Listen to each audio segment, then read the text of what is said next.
Gawe maning mango sticky rice. Kayak ngomong-ngomong nyong tinggal packingnya bae ya. Nyong pancen asline urung bisa terbiasa masak di konteni ya guys. Kayak ngeriweh.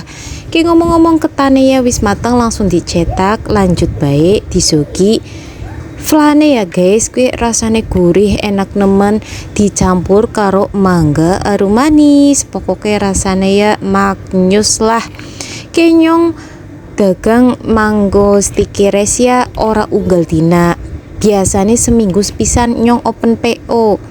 Pas banget dine ke open PO jadi langsung tak gawe tak video napa, tapi kur lagi packingnya ya guys. Kapan-kapan insyaallah kok tak gawe sing barang awal gawe ketane dilanjut langsung bae di pay keju diparuti, wih tambah gurih pokoknya masya Allah.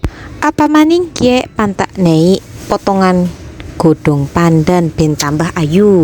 Mumpung rega mangga alias pelem esi murah, dadi ya gawe kreasi cemilan dessert atau makanan apa baik sing payu ya guys. Pokoknya ben aja kosong nemen ning gede langka menu sing anyar.